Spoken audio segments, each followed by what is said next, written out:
And this is our September installment of the Pueblo Food Project Community Coalition. I cannot believe it is the last day of September. I'm sure I'm not the only one who's in a little bit of disbelief.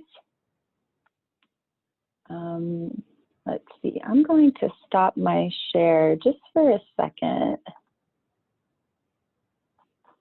And before we jump into our agenda, if you would like to go into gallery view and turn your camera on quickly, just so we can see all of the wonderful faces who are joining us this morning. We got a lot of folks on the line.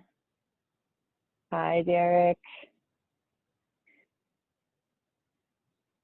Hey, Jonathan. Hey, CJ. Hey, Lindy. Hey, Z. Seeing some new faces. That's awesome. Okay. Before we get started, you know, I usually end the meeting with this activity, but I'd like to start the meeting with this activity today because sometimes we run out of time, and I think it's very important.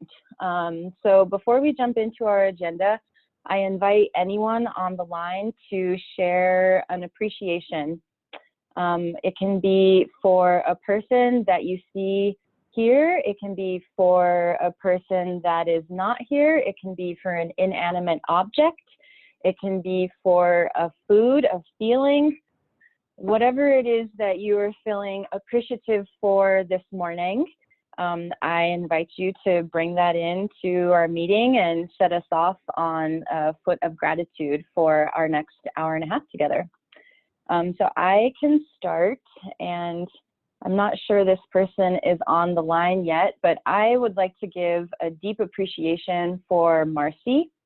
Marcy has taken on some leadership with the Eastside Action Support Team, and at their last drive-through Pantry, they had to switch up to a hybrid model kind of last minute. And despite all of the logistic challenges and changes that she and her team had to organize and go through, it was one of the smoothest distributions that I have ever participated in here in Pueblo. And I just want to give her a huge round of applause because I think she really kicked butt in making it an easy experience for the volunteers, a great experience for the guests coming through, and pushing out a lot of food into our community. So my appreciation goes out to Marcy this morning. Would anyone else like to unmute themselves and share an appreciation? You know, this is Nick Gradisar. I'd really like to share my appreciation and my thanks to the Pueblo Food Project and to congratulate everybody for the hard work they've done and for being successful in getting the Colorado Health Foundation grant. Certainly during this pandemic, the Food Council and the Pueblo Food Project has done outstanding work in terms of organizing efforts to get food to those who most need it. And I'm really appreciative of that, and I think that the community is as well. So kudos to everybody that's been involved in this project. You're doing an outstanding job, and I hope you keep it up. All right, who's next? Oh, I wanted to shout out to anyone who supported Chili Fest this last weekend, the chamber, the city, whether you went as a vendor or a guest, or you know, all the farms and the work that they did. It still, I think, was a pretty good festival for our city, and you know, we got some national attention this time, and so anyone who was involved with arranging that, I just super appreciate. Right on, thank you, Mo. Okay, let's jump in, shall we? We have a lot to cover today. Give me a thumbs up if you can see my screen. All right, thank you. Okay, so friendly reminder, our group has big dreams. I'm gonna show our North Star and the goal of the Pueblo Food Project and our implementation goals at every meeting, because I want to remind folks how vast our mission is and all of the great things that we get to work on together. And I was recently in a really great webinar regarding systems change, and you'll get the link to that in notes later because I think it's worth watching. But one of the key pieces of advice is that systems change is an evolution. It's not a start and stop project. So just reminding us of that as we step into this work today. And our North Star is that Pueblo is recognized across the nation as a model local food system that creates economic opportunity, is representative of our diverse culture, and ensures everyone has convenient and affordable access to nutritious foods they enjoy. And our goal is to develop a sustainable, vibrant, nutritious, and equitable local food system that supports Puebloans in living healthy, happy lives. On the docket, you will have a report from me, and Megan's going to jump in and talk a little bit about social media. And then we will have our working group updates, which I'm so excited about. And then we will spend a good bit of time talking about our intercultural development inventory debrief and how that relates to Pueblo Food Project work. We'll have a short segment on Food Council elections because that is coming up. And as always, we will have time at the end of the meeting for community announcements. Any questions before I get started? I'm gonna do my best to monitor the chat and monitor people as they come in a little bit late. So feel free to stop me at any point by piping up if for some reason things go awry. It's a little tricky to kind of manage this waiting room while I'm going through the presentation. So please don't hesitate to stop me if you need. Okay. So our grant activities, I'm happy to report that our planning grant activities are darn near coming to a close. I think today we kind of put the seal on our, more folks turning in here, put the seal on our planning grant activities. And so as a friendly reminder, our planning grant activities were to develop a communication platform, to execute a market scan study, to execute a food access research study, and to develop this coalition. So we've already talked about the market scan, and if you're curious about information on that, please go to the Pueblo Food Project YouTube page where you can watch a recording of that webinar where we shared that information with the community. You're also welcome to ping me if you want a full copy of that report. Our communication platform is up and running, and Megan will be talking to you about that in just a moment. And here you have just an image shot of our white paper on the access survey that we completed. So as you know, and again, round of applause and thanks to everyone on the phone who participated in that survey. We did one wave of the survey and we had just under 1,000 participants. And we realized that in that first wave, the folks that filled out the survey, we were missing some key segments. We didn't have a lot of participation from Bessemer. We didn't have a lot of participation from the Eastside. And so huge shout out and thanks to our research team at IRIS at CSU Fort Collins and to our partners at CSU Pueblo. The IRIS team said, hey, we know that this group is really important. We want to hear their feedback. What if we are willing to reopen and relaunch the survey just for this particular set of folks? And the Pueblo Food Project was able to throw in some money for incentives to get folks to participate. And we actually had 145 more participants from the Eastside and Bessemer neighborhoods. And then our research team reran all of the numbers. So if you participated in the first community webinar where we shared the results of the food access study, or if you participated in our focus group after that, those numbers that you saw have all been reanalyzed and added in new information with the respondents from Eastside and Bessemer. So this white paper is available to you. It was linked in the agenda. You're more than welcome to read through it. If you have any questions on it, please don't hesitate to contact me. It is my goal to set up another community webinar, just reevaluating the data points with these new responses incorporated, because some things did change. And so it's definitely worth reopening that conversation. But just wanted to put out there that we're doing really great in terms of the planning grant activities, and those are basically coming to a close. So the mayor has already congratulated us, and again, this is a shout out to every single person on the phone who's participated in our collaboration over the last 8 months. Well, and even longer than that, excuse me, 8 months since I joined the party, but you know, the implementation plan that we developed together and we submitted was 100% fully funded by the Colorado Health Foundation. This is a huge accomplishment. Not every grantee that was given a planning grant like we were was invited to, or was awarded an implementation plan.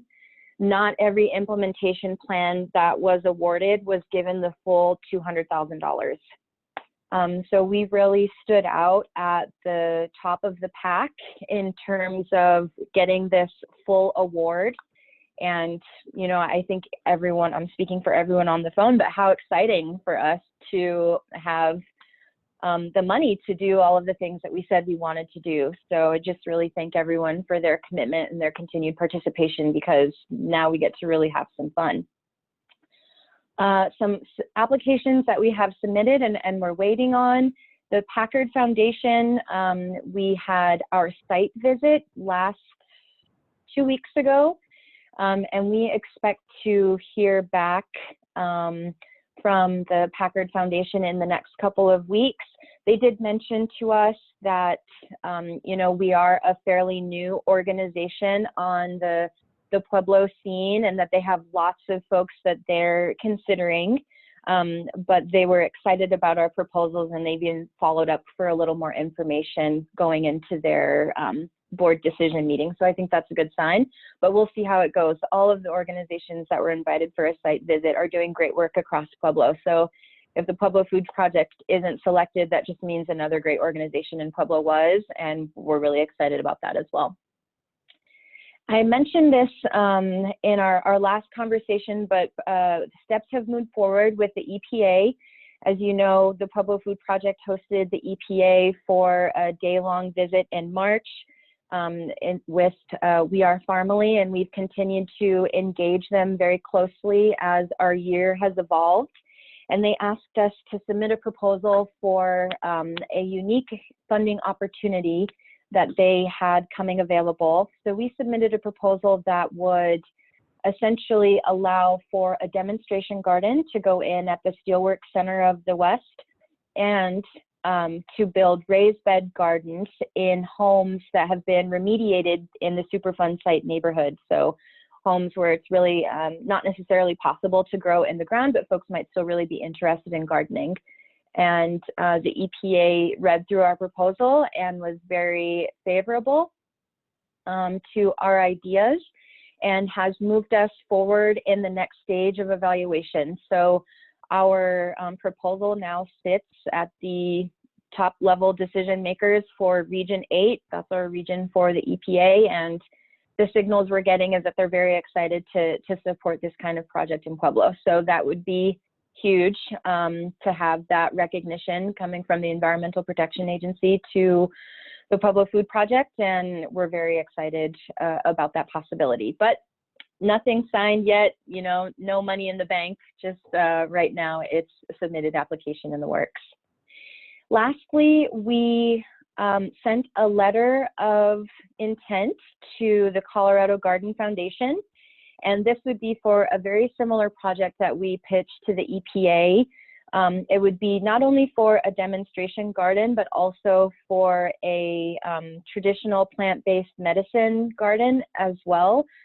Think of perennials, think of ancestral knowledge and all of the healings that your grandma used to make for you when you were feeling sick as a little one, and kind of all of the deep, rich cultural knowledge that we have here in Pueblo, it would be an opportunity to kind of crystallize that through a documentary, as well as installing that medicine garden potentially at the Steelworks Center of the West as well, and including some more community-based gardens around town. So it's my understanding that getting to the LOI phase is not particularly easy for this award. There's only one $75,000 award given across the state, but we're going to give it a go. The full application is due in October. Are there any questions on these grants before I move on? You can throw them in the chat, or you can unmute yourself. All right, let's keep it moving then. So I meant to have this slide after my North Star slide. It's a little out of order, so I apologize for that, but just a friendly reminder, I'm not going to read through all of them. These are the goals that we put forward in our Colorado Health Foundation grant. So this is why they gave us the money, honey. We have to work towards these efforts.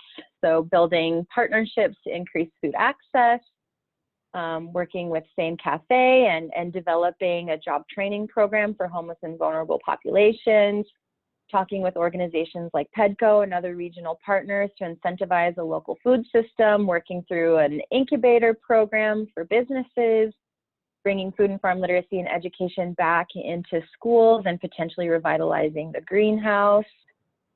You know, all of these things we're really excited about. And of course, as always, to continue to grow our influence across the network here. And Megan, if you are here, if you could turn on your camera and unmute yourself and give folks a social media update, that would be awesome. Hi, everyone. Can you hear me? Yes. Yes. All right. Social media stuff. So we just kind of like launched our Instagram recently and have been continuously posting on Facebook. So engagement on Instagram has been really great. I mean, we only have 120 followers, but that's pretty good for just opening like 2 weeks ago. And we get likes and stuff on everything. So that's also good. And Facebook, we get up to like 2,000, 3,000 impressions, which is really, really amazing, especially for us being so new and small. So definitely get looking on our social medias and get connected, because we want to be able to keep our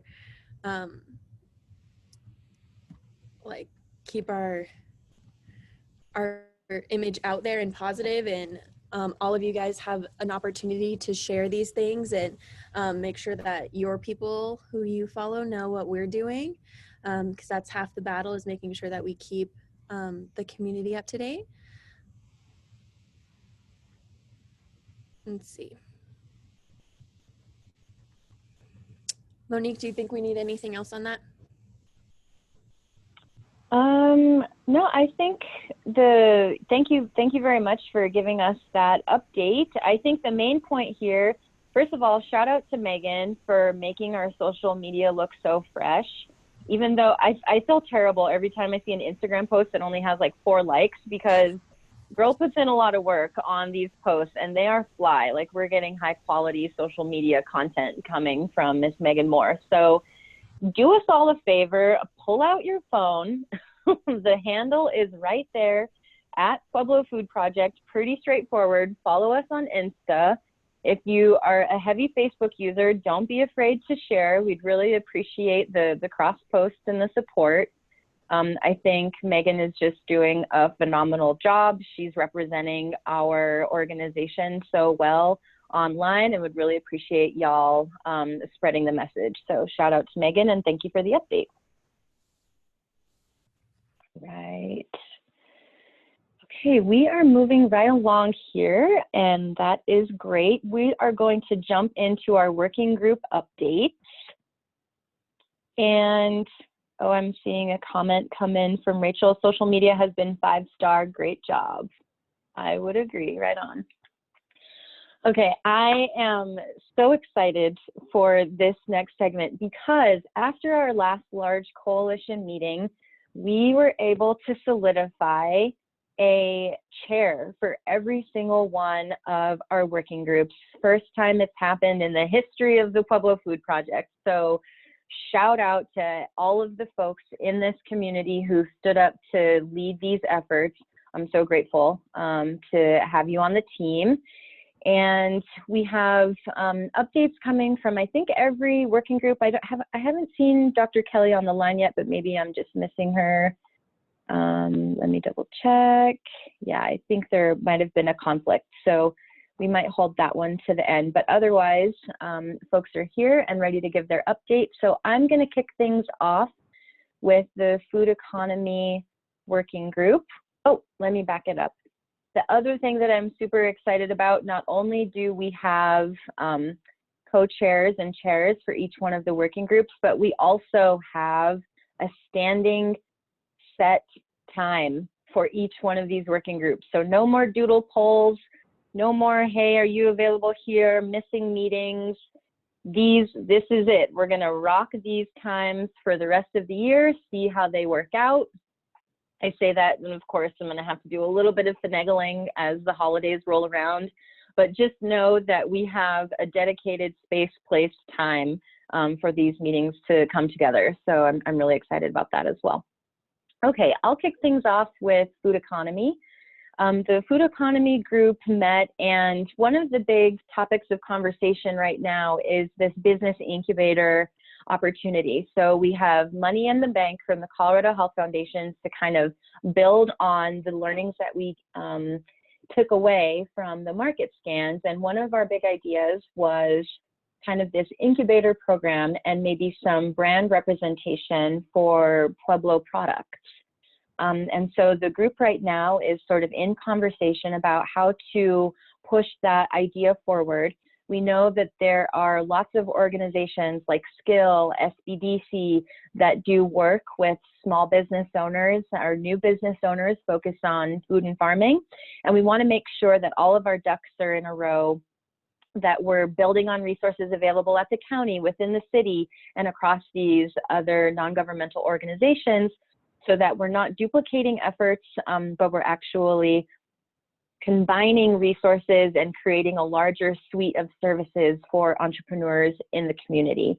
So I think a next step for this working group is to kind of get some brains in the room from SBDC, from the county, from the city, and from Skill, just to kind of whiteboard what is already out there.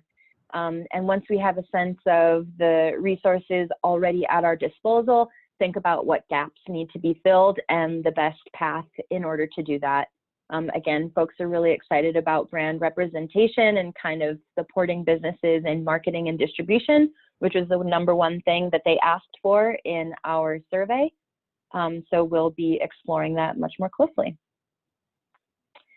And yes, I don't believe Dr. Kelly was able to join us this morning. If anyone from the Food and Farm Literacy and Education Working Group is willing to be put on the spot, you are more than welcome to take over this update. Otherwise, I can provide one at the end of the list. Any volunteers? You can throw yourself in the chat. All right, we will skip it for now. How about food access? Lindy? Sure, good morning. So our food access group met and established the third Tuesday of the month at 2 o'clock will be our standing meeting time. We talked about ways to get more folks engaged and in the meeting there. And we went over some of our different goals, how we might spend funds to apply those towards our implementation plan goals, and continue to build our partnerships and kind of network ways that we could provide resources to each other that increase food access. So we looked at the survey update, so that was very exciting to have food access survey from more neighborhoods in our community. Update from the same cafe that is moving along, and that aligns right with one of our main goals, so that's very exciting. Ideas for using funds for the community pantry. What additional foods might we like to see there, to address what, you know, people may need ingredients to cook their own food. On the other hand, others might need ready to eat food. So we're trying to brainstorm ways to reach both of those needs. We also talked about ways and locations or neighborhoods where we might be able to expand the edible landscape project, because that's been very exciting. Really good response from people in the community utilizing them. Another idea was having a kitchen appliance replacement program. So if somebody didn't have what they need to cook in their home or their living situation, can we help get them that equipment? And so we already had ideas, how would we get folks to know about this and be able to request one? One of those ideas was the financial navigator at NeighborWorks. So in addition to that idea, how else can we use the navigator to connect folks to resources for food access as well as food education? We also talked about the other innovative ways we might get food to other neighborhoods and food deserts. So food trucks, mobile food pantries, or food mobile markets like Karen Share has, and discuss like what organization those might we might partner with. And then ideas for integrating the food access with the nutrition and food skills education everywhere that people access food. So grocery stores, food pantries, places like the WIC office as well. So some of those are already in progress, but we have additional, and this could also lend to reducing stigma in using food benefits programs. So let's see. We also discussed videos to help with that. Kind of attack multiple goals on our food access implementation plan. Reducing stigma, providing that food skills education, and also, you know, making folks realize it's easy to prepare or obtain a healthy meal at a very limited budget.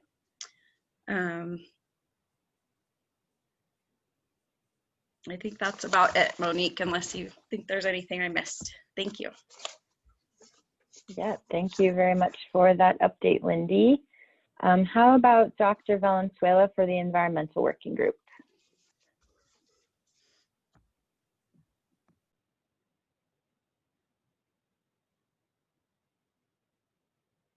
Jim, you are muted. Good morning. There you go. Hey, one thing I am glad about is that we didn't lose too many crops with that recent frost. Well, that our working group spent, as the rest of the groups did, quite a bit of time working on the strategic plan over those last few months. Now we're doing a little, I guess you might call it backfill. We're putting more people into the group, and I'm really excited about their contributions. One of them is TJ Connect. He's part of the Lopresti family, and they run a really terrific chili acreage out in the county, just past the county high school. TJ was a Betcher scholar who went to CSU Fort Collins to study agriculture, and now he's an agronomist, meaning he really knows how to work on the soil and water and some of the more technical things involved with farming. He's got experience. I've known him for quite a little while, and he's going to not only participate which of course is great because we need more younger people, but also help with some of the logistics, digital logistics. And so I'm really excited. And when you get a chance to meet TJ, I think you will be as well. We have now Alex Funk, who works for the Colorado Water Conservation Board, and they have a real big interest in, as people call it, the Bessemer. St. Charles Mesa has about 20,000 acres coming off the Bessemer ditch, and that is land that is primed to be preserved for agriculture, and lots of opportunities for environmental benefit. And one of those being, how can we conserve water effectively? And most of the projects they are involved in, they consider only if they can anticipate at least a 30% water usage reduction. I've mentioned before, we have the Italian lateral off the ditch that just recently, in the last 2 weeks, got approved by the board for, I call it replumbing. It's pipes under the ground, which don't seep and leak and don't evaporate, and should be another 50 years of good water savings. And their ambition, along with the USDA and the NCRS, is to replumb the whole mesa. I mean, I've asked them that, and they've said, you know, we'll see how that works. So that's exciting. We also have Lana Pearson, who's from the NCRS, which again is a cohort with the USDA. She makes the point that it's not regulatory, it's more encouragement, it's not enforcement, it's more assistance. And she's been involved in this area with the NCRS required for many years. Just yesterday, I got confirmation that Matt Heimrich, who is a downriver producer who's been involved with the Palmer Land Grant, or Land Trust, I'm sorry. He'll be involved on behalf of the Palmer. Good news for them too is they've arranged funding to have a full-time employee in Pueblo County fairly soon. So we'll be able to onboard that person as well. Still need some more. We have Keith Hintz, as you all know, who works more in the animal protein area. I've had some commitments from a couple of cattle producers. Wrangling them or roping them in to the group and how we communicate better with them will just be a minor thing, but something that will be fundamental. Like the other groups, we'll be meeting regularly on the third Thursday at 4 o'clock. That seems to work for the producers well when their day is winding down. Mike Bartolo, who you all know from the CSU Extension out in Rocky Ford, who really is well respected. He's a PhD. He's one of the nicest people I've ever met. And he's been involved with the Pueblo Food Project, but had made a commitment a while back to be part of the environmental working group. He'll be a tremendous resource for science, as will the other people we've added, but also this expanding our reach in terms of producers and distributors and that sort of thing. So I think we're getting science and stakeholder involvement capacity really increasing thereby. One interesting thing from the NCRS is that they have, and I suppose it's the EPA does, and I'm learning, but the urban ag environment, which of course has environmental implications, some of which I really don't know, setting aside the EPA concerns, just in general, like I think Fuel and Iron is going to want to put in a kitchen garden.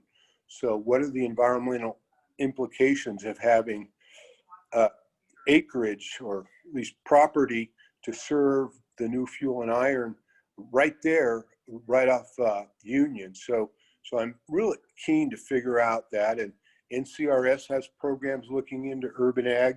So that's going to be an emerging area, I think, not quite so obvious as just water and air and soil out in the county. Some funding opportunities, and I think it's an exciting time for the environment, both in our participation and what we hope to create. Thank you, Dr. Valenzuela. How about Lucy and Jared for the advocacy working group? Okay, so we're helping out with the advocacy working group. We decided we will be meeting the third Tuesday of every month at 3:30. So if you'd like to join our group, please do so. One of the main goals of the group is to really just communicate, organize, and advocate for the group as a whole. So if any of the other working groups need assistance with any campaigns or, any support in terms of advocacy and, working with local officials, the school board, things of that nature, don't hesitate to reach out to us. That's kind of what the advocacy group is for. So don't hesitate to do that. We don't want to have, you guys working on something and we start working on it and we're not cross communicating. So definitely feel free to work with us. But what we decided is that we wanted to provide a voice for the group as a whole. So we wanted everybody to feel very comfortable going, to the the city council and the school boards and to different venues and be able to speak confidently about what the Pueblo Food Project is. So what we decided is that we were going to create a basic advocacy campaign for everybody. It's going to be, real simple with just 3 to 5 talking points that are super concise and really easy to understand so that you can then go and talk to other people about our organization with whatever you're doing, within your working group. So what we've decided so far is that there's 3 core issues really that the food project is working to tackle. One is that food access is inequitable all across, Pueblo County. There's not enough neighborhoods with access to grocery stores, different issues with like the SNAP vendors and being able to provide healthy food products. So that's one of the main goals. Another one is really the issues with food and nutrition in schools. District 60 has gone down to a 4-day school week, which causes a nutrition issue on Fridays. And there's also a severe lack of education. So I know that's one of the big, main goals of the Pueblo Food Project is to work on how to tackle that problem. And then the other issue is, the focus on the food economy as a whole. The food is here in Pueblo County. Why isn't there more support between the farmers and these local producers and working together, with access to the grocery stores and things of that nature? So those are 3 talking points that we've come up with so far. We're going to work on hopefully getting another 2 to 3. And then next month, we're going to hopefully work with everybody as a group to offer out all of these talking points so everybody feels comfortable with them, as well as create, flyers and maybe a PowerPoint that you guys can have physical collateral. So when you are talking to others about the group, you have something to offer to them. That's our main goal for now. And then another issue that's an overarching goal that we just kind of have to keep in the back of our mind is that we're going to work with PEDCO to create a local food system and support program. So it's going to be like, who do we need to speak with? How do we start fostering that relationship? What do they need from us? So that's just a really big, different overarching goal for our group. And then another big one that we kind of already touched on is really the health and food education in the schools. I know that there might be another group that's working on that. So if you guys have any ideas and want to work together with the advocacy group, we're willing to do that and want to do that. And then one other thing I know Monique had mentioned was that we really want to foster relationships and get on these different meetings. So every month, if there's a city council meeting, there should be, 5 minutes for the Pueblo Food Project to offer up any updates. So we want to really have some people in this group that are willing and comfortable and able to go to these different meetings and speak on behalf of the Pueblo Food Project. Awesome. Thank you very much, Lucy. And I just want to make a quick call out here that one of the obviously these talking points are going to need some finessing, but just want to call out that District 60 and District 70 do a really good job at actually providing food across times for students. And so we're really more interested in bringing back the food and farm nutrition education into school. We know that there are lots of limits around what can be served and can't be served, but in terms of bringing food to the community, especially during the pandemic, our school partners have been doing everything possible to make sure that students don't go hungry. So just wanted to make sure that that is very clear and that we're very appreciative of that work. And we're really excited to see how we can integrate food and farm literacy and education back into the school. That brings me right into the update for Food and Farm Literacy Working Group. I'm very happy to share a collaboration that the Pueblo Food Project is working on with Roncalli Middle School. Roncalli Middle School has taken steps towards investing in exactly food and farm literacy and education for their students, building it into their life sciences curriculum for 7th graders, and then moving into capstone community engagement projects for 8th graders.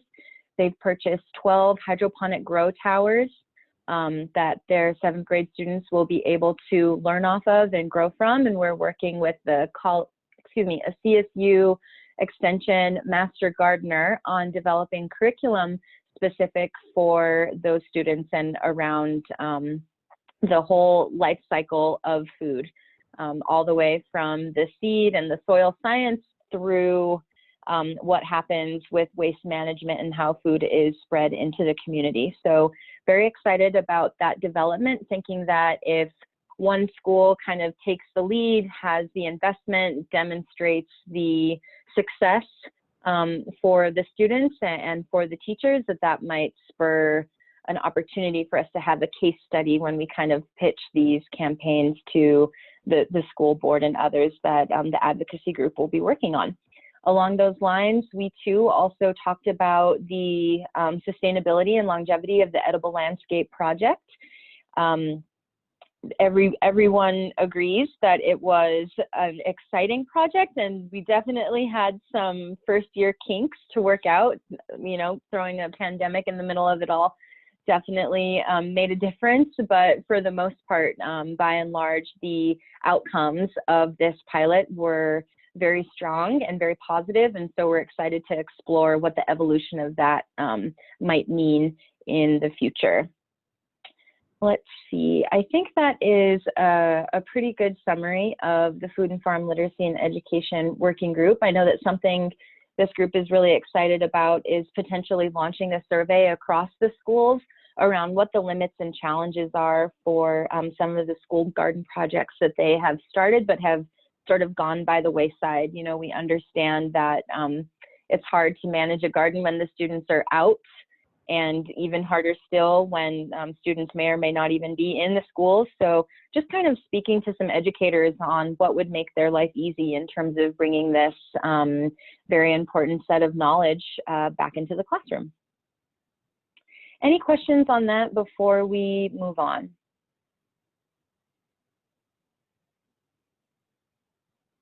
Any questions for our working group chairs?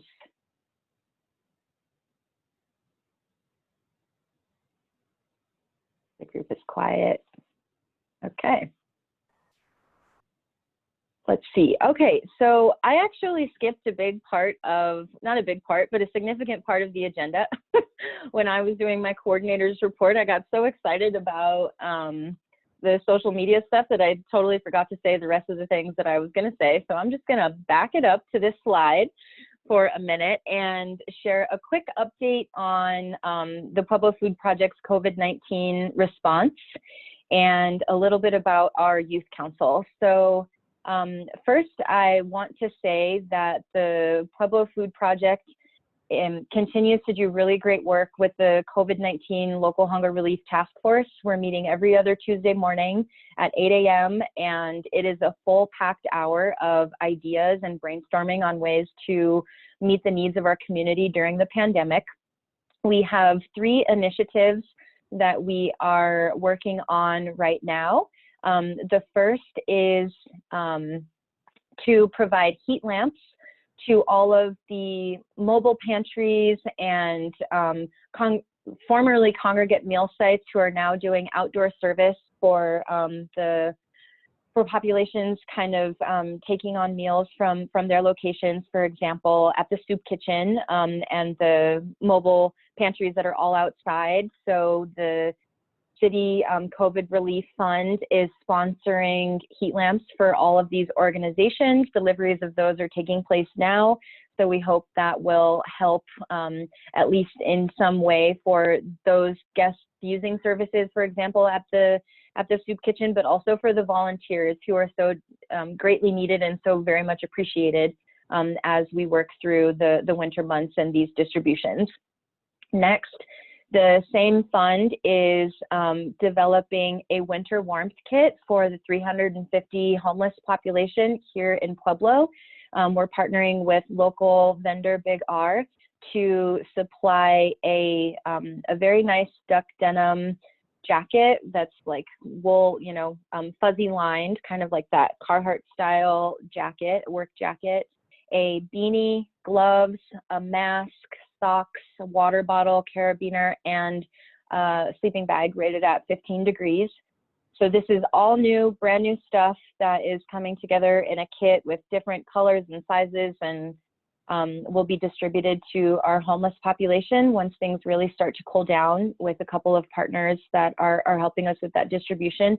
Very big investment on the city's COVID Relief Fund part, and so we're very appreciative to kind of be managing that effort. We also have a community pantry in the works. So of course, we're very grateful for all of the food that we get from Care and Share and all of the individual donor support that these local pantries have in terms of providing products. We were also excited about bringing in local food producers to kind of support this effort. And so we had a quote request go out. We had 9 responses to that quote request, mostly primarily for locally made products and proteins. So our pantry will be stocked with ground beef and chicken and Italian sausage and a couple of other really great items that we can draw on throughout the winter months to support the work of these hunger relief organizations, especially as the rumor of food scarcity continues to swirl as a result of the pandemic. In addition, there will be some shelf-stable products from our local makers, and I'm also working to secure a heck of a lot of frozen green chili. So the pantry should be stocked with everything that Puebloans love, and we're really excited that we have the ability to do that, not only to support our local food businesses, but to make it easy on our hunger relief organizations as the winter months come along and the need for their services increase. So those are 3 of the efforts that I'm really excited to share about right now. And the last thing I want to mention is our youth council. Our youth council met for the first time. We have a great crew of young people who are really excited to be involved with this work. I think I saw a couple of names pop on and off the participant list this morning, so excited to see them here. We are meeting monthly, and we're thinking to go bi-monthly after that. And just want to throw out, it's a very fresh new example, and shout out to the health department, Gabby and Kathy, because they're working on a policy, and I'm not going to steal their thunder, but essentially they're working on a healthy beverage policy for kid meals. And they reached out and said, hey, we'd really love for the youth council to kind of react to this idea. Is there time in your agenda for them to do that? And that is exactly the kind of collaboration that I'm hoping for from the larger coalition. We have this group of young leaders assembled. We have their focus on the food system. And this is just a perfect example of an opportunity for them to really think deeply about what the Pueblo food system means, what changes might look like, and kind of how we implement those. So shout out to the health department for thinking of us. We're excited to bring that up to the youth in our next meeting, and we'll be even more excited to share out the ideas they have on a potential policy that could impact the whole county. So that is my rapid fire on those updates that I very quickly glazed over. I apologize for the misorder on my behalf. But now let's jump into the Intercultural Development Inventory debrief and how it relates to the Pueblo Food Project work. So before I go on, I must say a thank you, even though they're not on the phone here, it doesn't matter. We really want to say thank you and acknowledge Tara Soma, who worked with our group through the IDI debrief and also provided just a wealth of content for us to draw back from, draw back to and draw back on as we kind of think through how we as a coalition are going to build our skill for working across difference. So many of the items that you'll see in the coming slides, I borrowed directly from them, and I'm grateful that they're the experts on this and I get to share the content with you. So very briefly, what is the IDI? Essentially, the IDI, the Intercultural Development Inventory, is, as I mentioned, a tool that helps groups understand where they are within the group dynamic and individuals as well, but we only did a group analysis on working across a continuum of difference. For our particular group, we had, pardon me, I'm getting a beep here. For our particular group, we had 30 invitations allowed.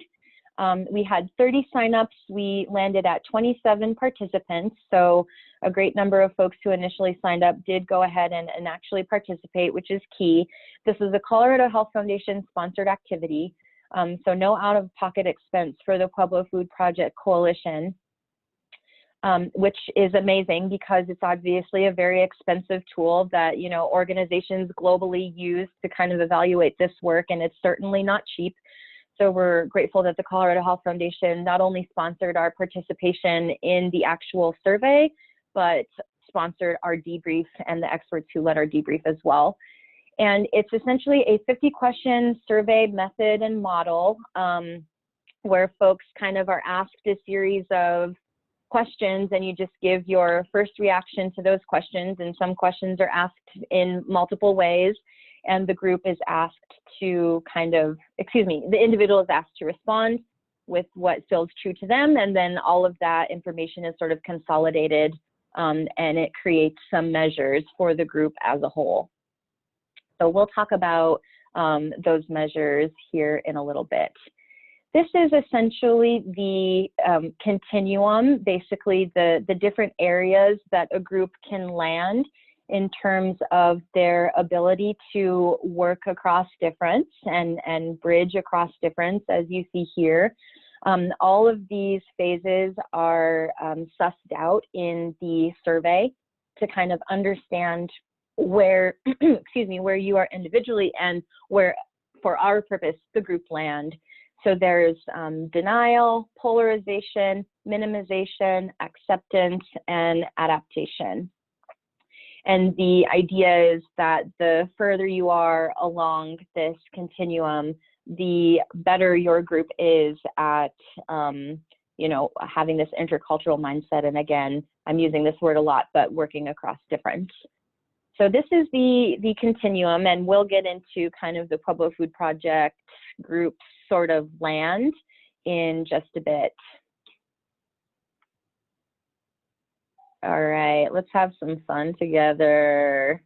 Now, I'm totally borrowing this metaphor, and it's a well thought out metaphor, but when you see this iceberg, what do you see? And feel free to put it in the chat. I can read it out. If you want to unmute yourself, feel free. But when you think of this iceberg, what do you think of? There's more than meets the eye. Thank you. What else? A lot going on under the surface. Best is yet to come. Marissa. Derek, I only heard half of what you said. You want to repeat that? I said the best is yet to come. All right, the best is yet to come. I like that outlook. Unexpected variables, nice. Thanks, Kairos. Good to have you back. Any other ideas? The part you don't see may be your biggest threat. Part you don't see may be your biggest threat. New peaks to tackle. Exactly. So this metaphor is used pretty regularly to describe culture theory. And this particular iceberg has been filled in with kind of all of these modes of culture that sometimes are very apparent and sometimes lie beneath the surface. So you can see things that are very apparent and sort of we wear on our sleeve, our cooking, the way we dance, the music we listen to, the books we read, how we dress, you know, the art that we're into. And then all of these things underneath kind of have an impact on what we see on the surface, even if they're not apparent to some of these surface findings. Concepts of justice, patterns of decision-making, body language, the definition of beauty, all of these different things kind of are underneath, are part of our value continuum and impact the way we represent our culture to the rest of the world, within ourselves and to the rest of the world. And one thing that we can say for certain, an individual's identity and cultural relationship is just that. It's individual, it's unique, it's singular, it's the relationship you have with yourself and the way you put it out to the rest of the world. So want to be very mindful that everyone has their own sort of definition of what this means for them. So when we think about this, in short, we can say a couple of things. We have implicit and explicit expectations of how others should behave around us and to the situations we encounter. And we also have those implicit and explicit expectations of ourselves. And the values continuum can offer, excuse me, my typo, a taste of your accepted and familial cultural frame. So they're long ways, it's a continuum. I'm sorry to repeat the word, but there's a whole swath of opportunities across the kind of spectrum of cultural norms that we engage with individually and as a group, and realizing that that vastness between where we are and where someone else might be is really important if we actually want to do work that is equitable and serves our entire community. So we are going to just do a very, very quick breakout here. And I'm going to put this link in the chat. Oops. Pardon me. The screen's going to look a little funky here for a minute. And I'm putting a link in the chat. And I want you to open this link, pretty please, on your desktop. And hopefully at least, at least one person in your group will be able to click on the link. Give me a thumbs up, anyone, just to tell me that you were able to access the link. Okay, awesome, thanks. And we are now going, that's funny, I see a couple of folks have popped off. The activity phase always makes people nervous. We are going to break out into some groups. Groups will have between 2 or 3 participants in them, maybe 3 or 4, I apologize. So you're gonna pop out into these groups, and I would like you to share where you fall on the continuum and listen to your partners on where they fall. And this isn't to judge someone else's perspective. This isn't to say my perspective's right, your perspective's wrong. It's just to hear from each other about where you are on these potentially controversial continuums. There's not too controversial, but you'll see what I mean. The spectrum is wide if you're already looking at the image on your screen. Okay, we're popping into breakout rooms. We're only gonna take like 5-7 minutes for this, and then I'll bring y'all back.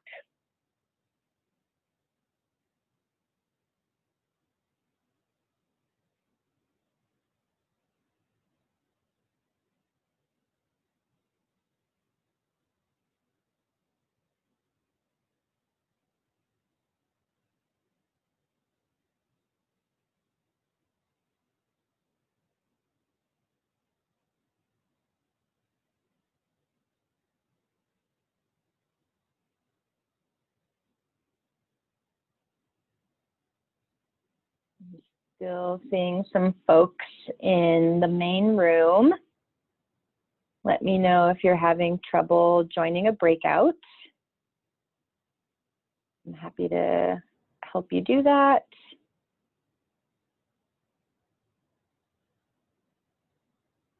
Tom, would you like me to add you to a room? Tom joined, okay.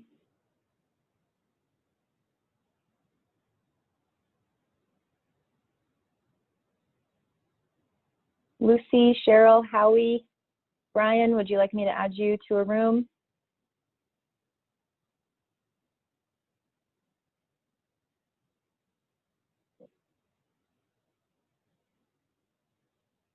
Breakout room 10 is looking a little light.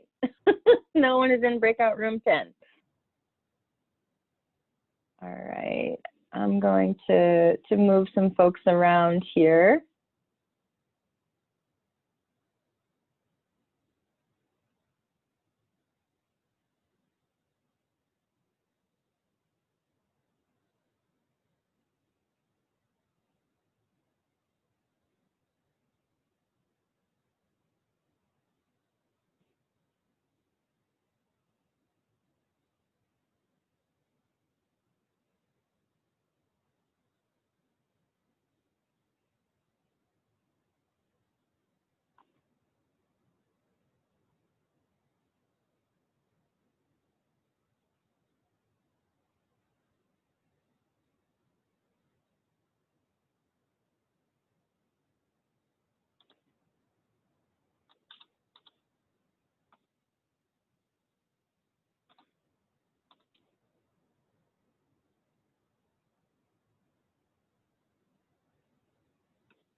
Hi, Selena.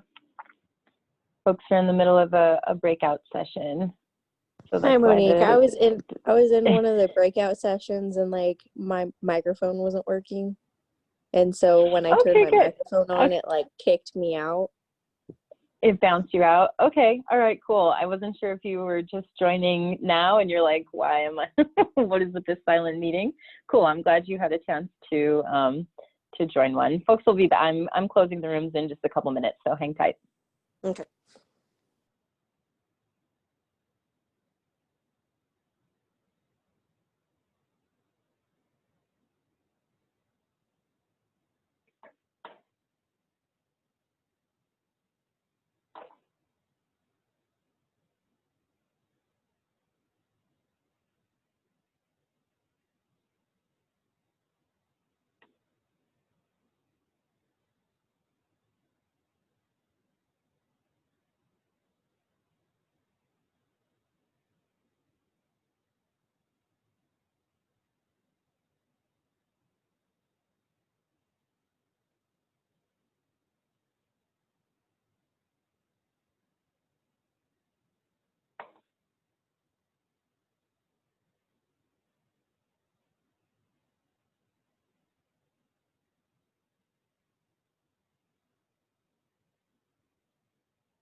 All right, I'm seeing some people jump back in here.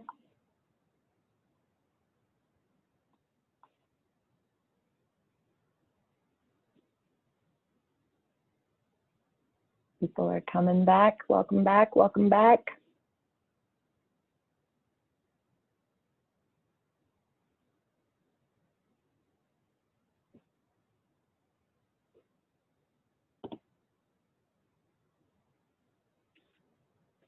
Welcome back. We're waiting on a couple more.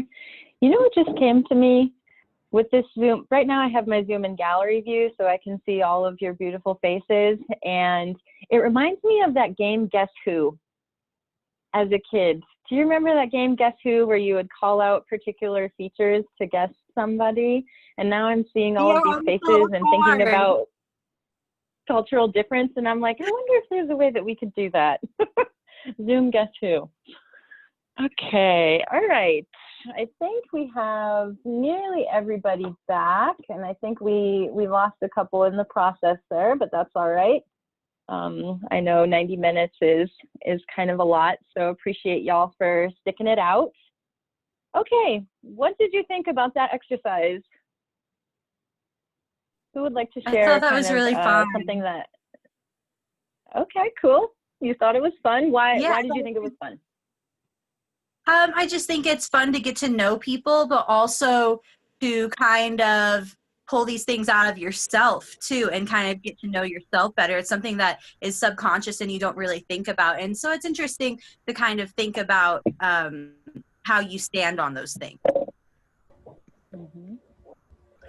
I think we tend to have a lot of synergies, you know, for us who are on one side or the other. We were saying, oh, we're on one side and we're trying to get better. And the other people are saying, well, I'm on the other side and I'm trying to get better. So it seems like we're all trying to put a healthy balance on it. I have to agree with with everything that's been said so far, because it really makes you stop and think about, you know, where am I actually at on that scale, you know, for each item. It helps me to become more aware of, you know, what's really going on. Yeah. How about one more it's a great comment? exercise to really. Can you hear me? Go for it, Mo. I think it's a great exercise to demonstrate different perspectives and way that folks approach problems or decisions. I know, like that one that's like competitive or collaborative or cooperative. I always feel like I'm on the extreme of both sides at the same time. I'm a very competitive person. I want to, whatever the team does, I want to do better than everybody else. But at the same time, I'm a very team-oriented person. And the nature of the work I do is team oriented. So it's a collaboration in that sense. And the other one I thought was really interesting is the emotional one, because I know for me, I'm always afraid that I'm coming off as too emotional, whether I have those emotions or not. I worry about that perception just as a woman, and how a lot of times whatever I say is wrapped around whatever emotion that folks perceive that I'm displaying with the message. Mm-hmm. Very Yeah. brief. And I'm seeing some items. Oh, go ahead. I'm sorry. Oh, that's fine. Thank you. And kind of to Mo's point about the gender aspect of emotions, like in my experience as a male, like culturally speaking, especially, although it's shifting now, I feel like, you know, men are expected not to show as much emotion generally, or to sort of have permission to express certain types of emotion, maybe have a, you know, not so much as sadness or grief or those types of things, versus, you know, generally speaking, women have more of a acceptance of expressing a wider range of emotion than men do. So that's a challenge that I have experienced and observed. And I'm seeing some items come in the chat here. Tom says, enlightening, direct/indirect comes from your family. We found we are changing over time with experience. I think when you're on the extreme ends of both, on the extreme ends of both, on the cooperation competitive, it's because you have a lot of leadership qualities. Yeah, so when I participated in the exercise as well, and I kind of wanted to be able to be all of the things at the same time. So can you tell that I'm a Virgo? All right, let's get into the meat of our report now. Thank you very much for engaging with that exercise with each other. And I think something that I'll share is that you can kind of expect this group in particular to continue to have opportunities to explore conversations like that. It's critical to our work. You know, we say that we're a community-based coalition, and in order for us to be a community-based coalition, we need all voices in our community to be equally heard, and it's going to take some work for us to get there. So this report was also linked in the agenda, and I invite you to take a look. It's 12 pages, but it's very visual. And essentially, it consolidated the group of 27's scores, and basically gave us some baselines to go from. So you can see on my screen now, actually give me a thumbs up. Are you seeing the report scroll on your screen? Okay. You can see there are kind of, at the bottom here is the monocultural mindset, and at the top of the continuum is the intercultural mindset. And I'm not going to go through all of the details here, but just very quickly take a quick read for yourself what's available here on your screen, but between the two differences, monocultural and intercultural. And then I will move on. So each one of the areas of the continuum has a clear definition. And again, I'm not going to read these out loud to you, but I invite you just to quickly scan through them now. We have denial, polarization, minimization, acceptance, and adaptation. All right, and there are sort of three measures that we're given with this group profile. The first is our perceived orientation. The second is our developmental orientation. And then the third is our orientation gap. So the perceived orientation is where folks think they are, where as a whole the group thinks it is. And then the next is the developmental orientation, where we actually are based on how the questions were answered, and then what the gap is between those. And we're running out of time here, so forgive me because I'm going to move fairly quickly through this. But the group who participated in this evaluation perceived that it was in the acceptance range, much closer to acceptance and adaptation. What we came to learn is that in practice, we're actually closer to minimization. Our developmental orientation score indicated that we are, as a group, in the minimization phase. And so I'll just read very clearly here. Minimization, reflecting a tendency to highlight commonalities across cultures that can mask important cultural differences in values, perceptions, and behaviors. And so, of course, it doesn't tell us you're minimizing one culture versus another, or you're skewing this conversation or promoting this commonality versus another. It doesn't get that specific. It just says, it's pretty specific. It says, as a whole, the group is tending towards this minimization pattern. And when we look at the gap, we see that the group substantially overestimates the level of intercultural competence, and it might have been surprised to learn that we actually weren't in a higher level than we were, that we were in fact in minimization.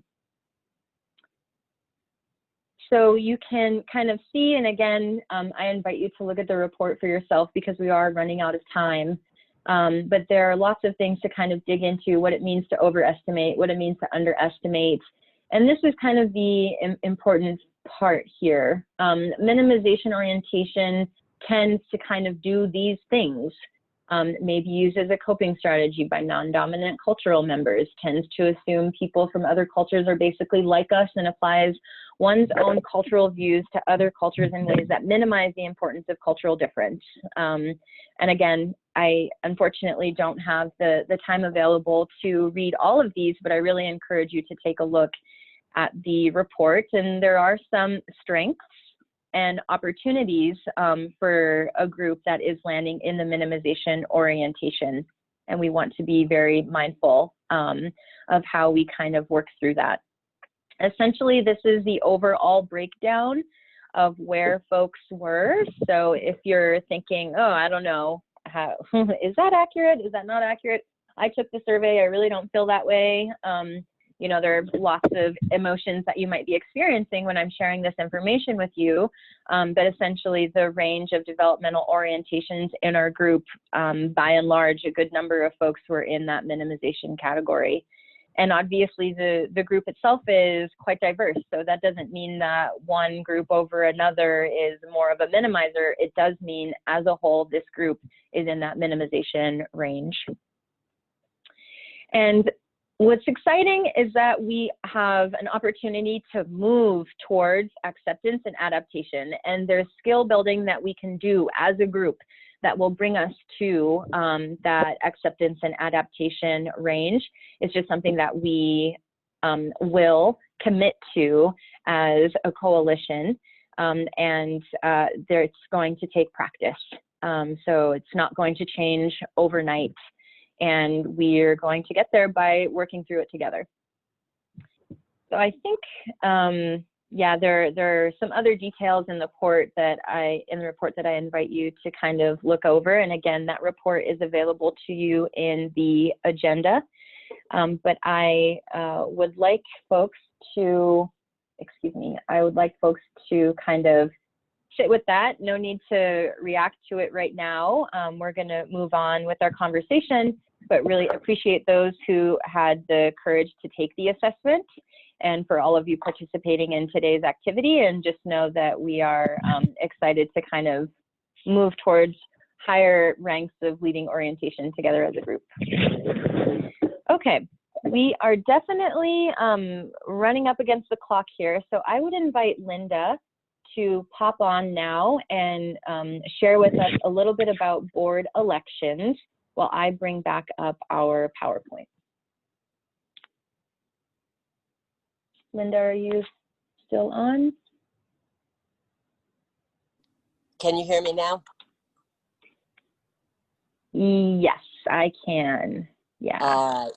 So just to make everyone on the food project aware, we will have uh, applications, for lack of a better word, coming out to all the food project members. We have 5 of our council members who will end their terms this December. If we want to, if any of you are interested in becoming a member of the Food Council, when you receive that in October, we would greatly appreciate you filling out the forms and sending them back. The applications will go out October 12th. You can see the timeline on your screen. I don't need to read that to you, but just be aware that the general public, people who've never participated in Food Project, are not eligible by our charter. It states that our council members are people who are engaged and involved in the Pueblo Food Project and or in the working groups. So we're looking for people who are active, who have been a part of this food project, and who are willing to commit a little bit of extra time. It's basically 1 meeting a month to join us, and the council is, for lack of a better word, kind of the guiding influence, and we oversee and work with Monique on the budget, on activities to move forward, and in combining discussions around how the working groups are flowing and those kinds of things. So does anyone have any questions about the Food Council? Well, I hope and encourage. I have a question, and I think I actually already know the answer to it, but I think it's prudent to mention. Do Food Council members, are they term limited? It is a the current 3-year existing term. members. It is a 3-year term that you would be volunteering for. In the first year, we had 15 members. We are down to 14 right now. We have by the charter, there is a minimum of 11 members on the Food Council and a maximum of 15. So everyone coming on now would be volunteering for a 3-year term. There are no term limits. There's no limit to the number of terms you can serve. So any of those who graciously step down, the purpose of 5 stepping down this year was to start staggering terms, so it's not a whole new council every year. And so 1/3 will step off this year, another 1/3 the following year, and so that's kind of how it goes. But we do have to maintain a minimum of 11 by our charter. Linda, could you also explain a little bit about the executive committee as well? Once the council has its new members seated, we are hoping that they will be able to join us in December, at which time the council would elect executive officers. The executive officers for the council serve a 1-year term, and each year the council elects new executive officers. Those executive officers consist of 2 co-chairs, a secretary, and a treasurer. And so again, there's no limit to the number of terms. If somebody who's a treasurer now wants to continue, they can throw their name in the hat. If somebody new coming on the board says, or another member of the council, like, sorry, it's not a board, wants to be the secretary, they can throw their name in the hat, and the council will elect their executive committee as soon as possible so that they're ready to serve beginning in January.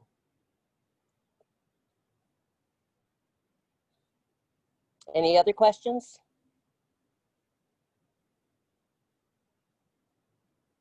Well, I hope you'll all respond to the call out, and that if you are interested in serving, we invite you, if you would like to sit in on a council meeting, those are open, they are not closed, and see kind of how the council functions and operates. Certainly you are welcome to join us in those meetings, or if you're interested in being an executive officer for the council, we can let Monique know, and she can get you added to the calendar invites for our executive committee meeting. Thank you. Okay. Thanks, Linda. All right. We have a few minutes left for community announcements. This could be an event that you're hosting, a volunteer call that you need. You're really excited about a success that you've had in your organization. You're really bummed about a failure that you had, and you want us to all talk you through it. Anything that you want to share, now is the time. So the floor is open to y'all. Could I start? Yeah. I would like to say thank you for one to you, Monique, for bringing one of the youth counselors out to us, or youth committee members out to us to the food project or to the Eastside Mobile Food Bank this last time. It was a pleasure to see her artwork and the ability that she also and the energy she brought into the mobile food bank. We are doing this again this coming Friday. It will be a drive-through and walk-through, whichever's easiest for the community members that come through. We have plenty of food for everybody. We are always looking for more volunteers. Please, if you can volunteer, come in at about 12. Not one anymore, but 12. We're getting to be that crazy. As a volunteer, if you would like, you are also eligible to go through the food line, whether you're getting it for yourself or maybe for a next door neighbor or for a family member. Just sign up to get the food distribution as well. But again, we appreciate everybody that comes out and supports us as a volunteer. It means so much for us when we get to interact with each other. We build community that way. I think that's one of the important things that I'm learning is how we're building community through the activism that we're doing here on this east side of town. So I appreciate everybody that comes out. Thanks. This is Derek. I also want to say that, hello, yeah, this is Derek. I also want to let you guys know that, yes, the Eastside Mobile Food Pantry is the first and the third Friday of every month, and they always need volunteers. And also the Bessemer Mobile Food Pantry is the second Friday of every month, and we also need volunteers. So if you're looking for a volunteer opportunity, please let me or Tom know, or Marcy even. Thank you very much. That's all I have.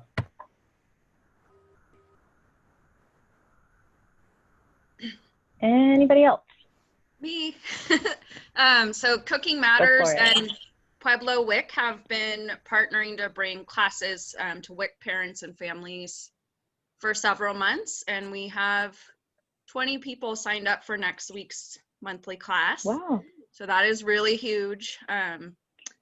So that means they'll all get some education. We'll get to talk about fun recipes and healthy, how to help with picky eaters, things like that, but also just saving money, and they get grocery gift cards through Cooking Matters funding. And then we did our Facebook demo, Facebook Live cooking demo yesterday. So if you want to check out the Pueblo WIC page, let us know how awesome we did. It was myself and Taylor Lopez Cepero, who's one of the dietitians at the WIC office and a Cooking Matters volunteer. So we're really excited about those successes. You should be. Good job. Awesome. Yeah, that's. Hi, I just wanted to. Sorry. Go ahead. Oh, I just wanted to say thank you guys so much for, especially Monique, for inviting me onto the Zoom call. I grew up homeless and impoverished, and the school food program just sounds like such a wonderful thing to me. I grew up, a lot of the food that I ate was, pretty much all that I ate was school food in the 90s, and we know that wasn't very nutritious. So I think this is a really great program that's near and dear to my heart. And I just want to say thank you guys for doing what you're doing. I think it's Thanks remarkable. for joining the call. It's remarkable how much, how many early, and it sounds like early successes to, but I just think it's great what you're doing on behalf of the community, but also the community is learning about the commitment of this organization, and that really is going to help us to stand out. And I appreciate all the work you all do. It's superb for both those reasons. All right. I think that is a great note to end on. We have managed it. It's 10 a.m. Getting you out of here on time. So please get on with the rest of your day. Thank you so much for joining us. Food Council members, we're on this same Zoom line, so feel free to take a, let's call it a 10-minute break, and we will get started at 10:10 for the Food Council. Thanks. Thank you, everyone. See you next time.